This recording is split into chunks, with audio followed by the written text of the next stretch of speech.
Penalty and Overtime Rates Bill 2025. Penalty and overtime rates are a really important part of our employment system, and one, in many cases, we've fought hard for over the course of Australia's history. In my electorate, I have St Vincent's Hospital, just one area of the community where I often meet amazing shift workers who give up their weekends, their nights and public holidays so that the rest of our community are safe and have help when we need them. Shift work is hard enough, but additionally these essential workers have to give up precious time they could otherwise be spending with friends, family and out in the community. To them, penalty and overtime rates are crucial, and I recognise that. So it is with those people in mind that I considered this bill. This bill seeks to amend the Fair Work Act to insert a new section requiring the Fair Work Commission to ensure that in making varying modern awards that penalty rates are not reduced and will not include terms that substitute penalty rates or overtime entitlements which reduce additional remuneration from penalty or overtime rates.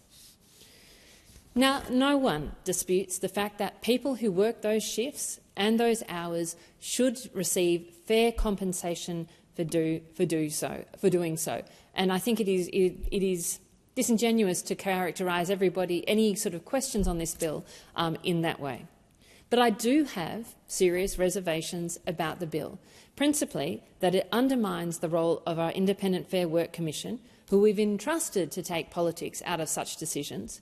It will prevent reasonable options and menus in awards, and in some cases hold back an overwhelming majority of workers for accepting better outcomes, and that it adds additional complexity to our already complex award system. None of these objections seek to undermine the ability of workers to receive compensation for their tireless work, particularly that work done in unsociable hours. My principal concern with this bill is the deliberate interference with the Fair Work Commission's powers to adjudicate such matters. And I think it's really critical to identify that the protections that this bill seeks to insert are already explicitly stated in the bill under Section 134(1) of the Fair Work Act.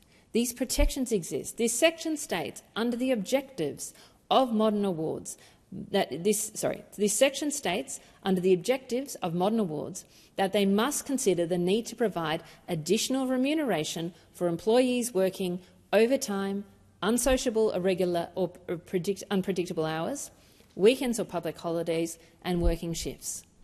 That is already enshrined in the current Fair Work Act, and the Fair Work Commission has to work under those objectives.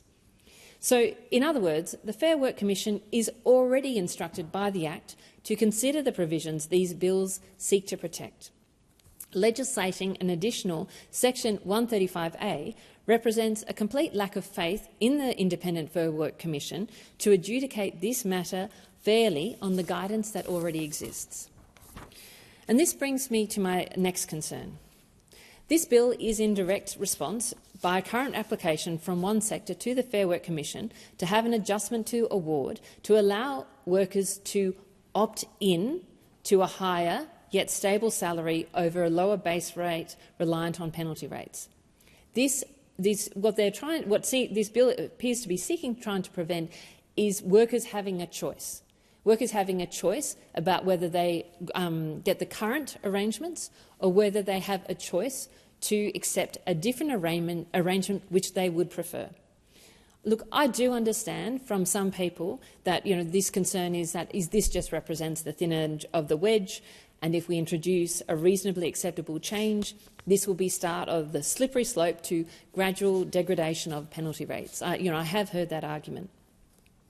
But respectfully, I disagree, and I think that this shows an unreasonable lack of faith in the Fair Work Commission and an unreasonable lack of respect for individuals' right to choose what options suit them best.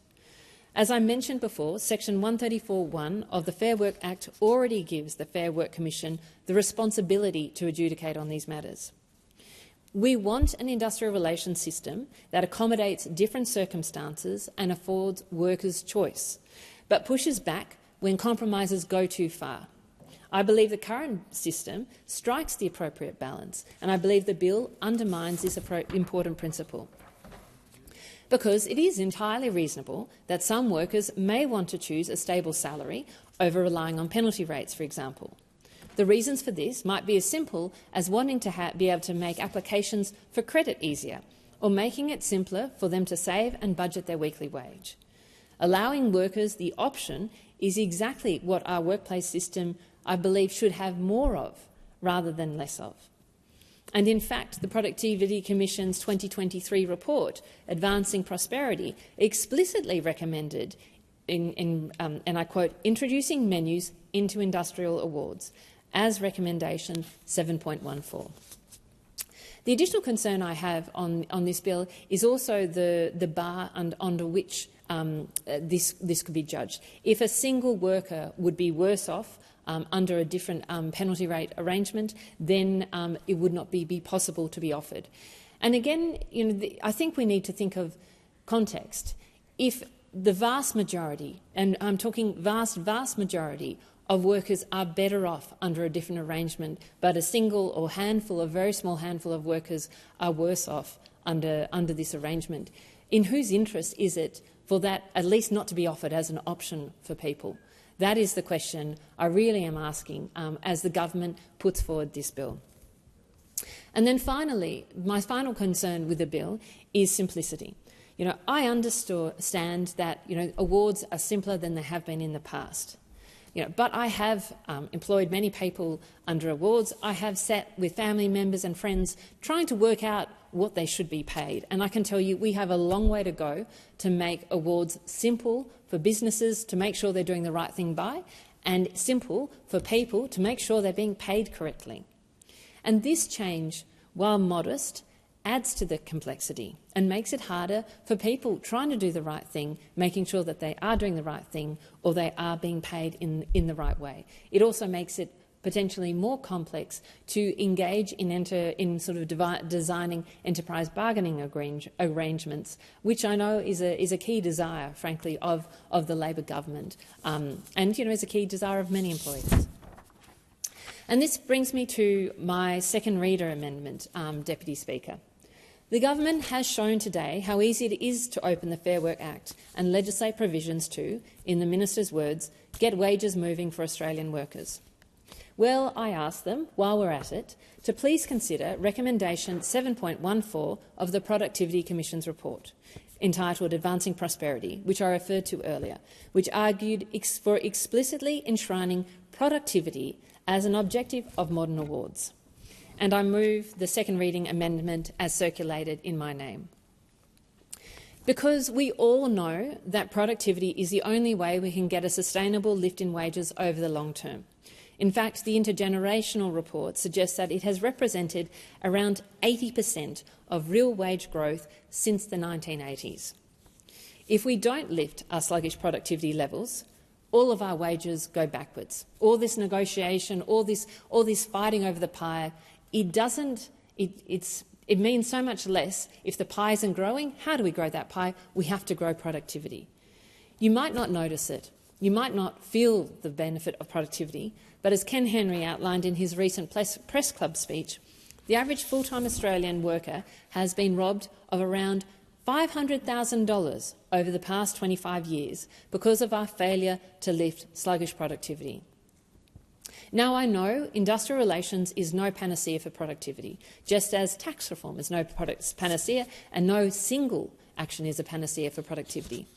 But we cannot pretend to have a comprehensive discussion about how to lift our lacklustre productivity without acknowledging that there are balances to be struck, and that we do actually, frankly, need a better evidence base to assess on whether changes to the Industrial Relations Acts make a difference or are making a negative or positive difference to productivity and the cost or the benefit that imposes on the community. And while I'm talking about this, I have been urging the government for some time to ask the Productivity Commission to specifically look at industrial relations through a productivity lens, because if we could look at our system not through a political lens, but through a productivity lens, a lens of just understanding how the system works, doesn't work, and then better understand our choices and our trade-offs when we choose to make them, then we do have a better chance of making all workers better off, which is certainly my objective in coming into this House.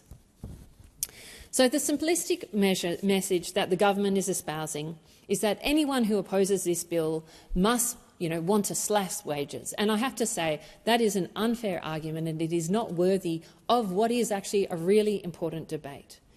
And it just demonstrates, I think, how politicised IR has become. I don't want to see industrial relations be an ideological battle between the major parties to the extent that it is virtually impossible to have the kind of sensible debate around IR that we need. It is for that very reason that we determined to have a Fair Work Commission in the first place, an arm's-length organisation that can take the politics out of these sorts of decisions, because industrial relations is too important to squabble over for political games. So I come back to the workers I spoke about at the very start, and I'll be honest with all those people in my community who do rely on penalty rates and overtime rates. If I believe that this bill was critical to protecting you getting what you deserve in terms of those penalty and overtime rates, then I would be voting for this bill. But I'm not, because I don't believe it is critical. I believe it is already enshrined in the Fair Work Act, and that it actually removes choice for workers, which is important, and also makes our industrial relations system more complex, which actually has a burden that is hard to quantify but is significantly there. And I believe that if we are serious about boosting productivity, that we need to be absolutely rigorous in scrutinising every piece of legislation that comes through this House and viewing it through a productivity lens, as well as all the lenses of the other issues that the piece of legislation is trying to address. Thank you.